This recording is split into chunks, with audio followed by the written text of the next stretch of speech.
صل يا مولاي موالي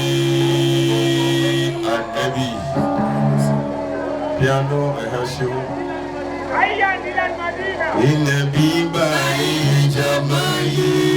ونياوا onílùkù ṣe sùúrù wọn níyàwó kúlà ìmọ̀ ayé ànẹ́bì ẹ̀yìn wá ànẹ́bì ni ó dà ọdí òhùn mọ́sálà ayé ya Muhammadu ya Muhammadu ya Muhammadu ya Habibi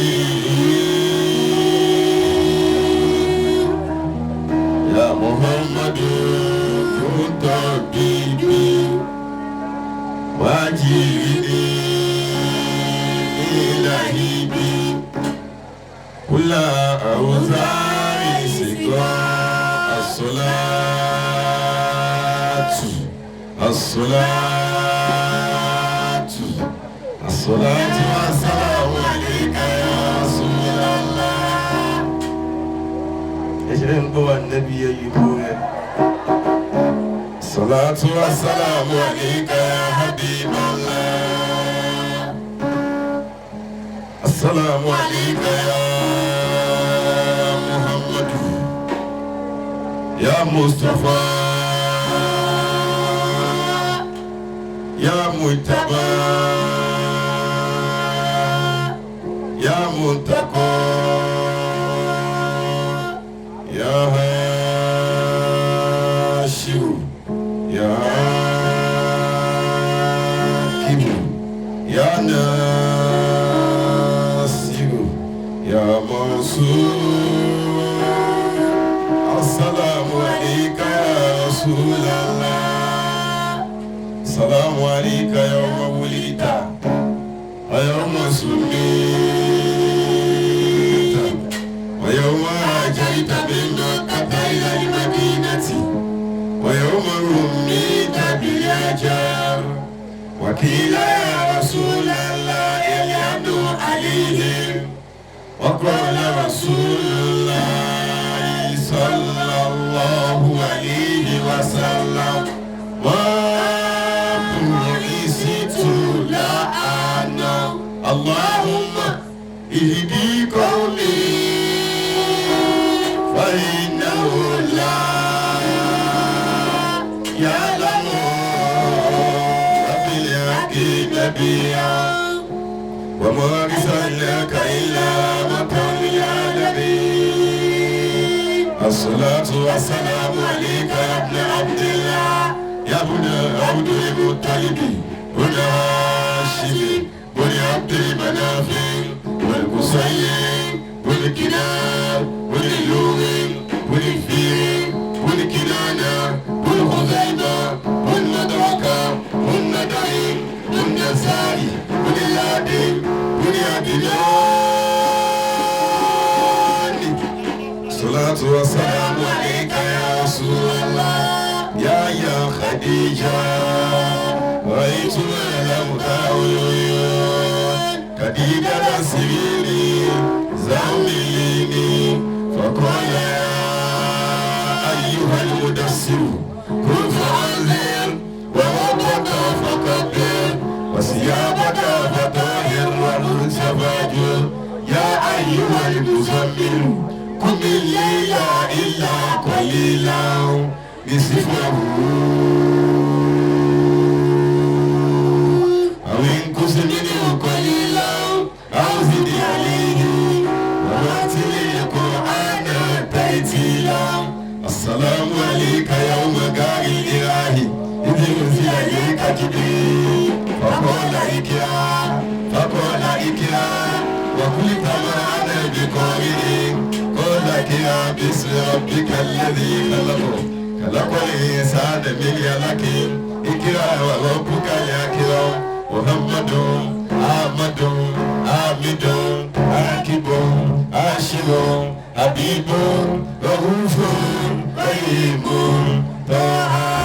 ياسين إيمي كي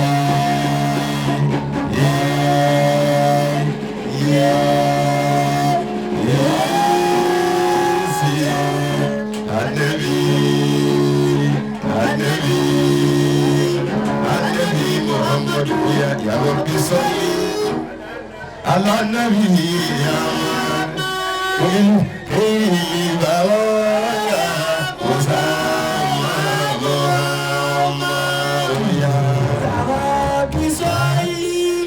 على النبي يا من البرايا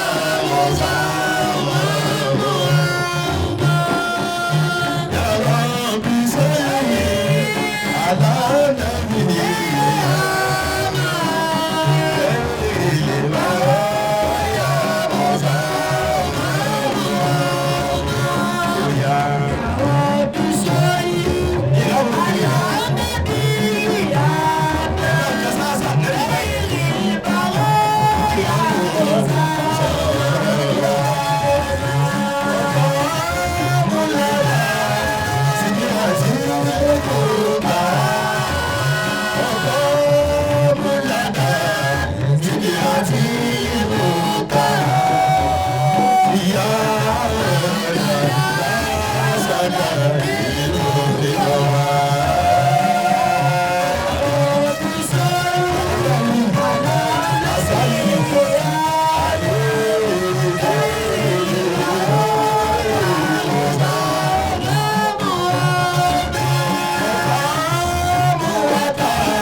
Alkadiri Ramadan ilamu Aminu. mo wí lánàá ní ọ̀dọ̀ bàbá agbolówó lágbà Allah. ọdún tó pa owó lànà Muhammad Allahu alayhi. tó bá ti ń ṣòwò tó bá tà tó bá ti lóhùn sáà máa yorùbá àná Muhammad Allahu alayhi. tó bá fi lé ń wí wàláhì oṣù rire díẹ̀ bàbá Alkadiri wí wọ́n lọ Mẹ́kà wọn dé wọn tún wá dá lọ àwọn àtàbà yìí ni wọ́n tún jọ lọ Allahu akbar. ọlọ́run wọlé àná Muhammad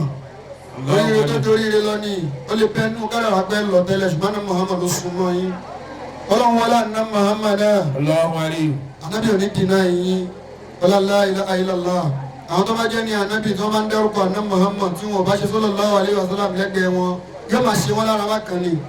ọlọ́run wọlé àná Muhammad Allahu alayhi wa sallam. ẹ̀ ní dààmú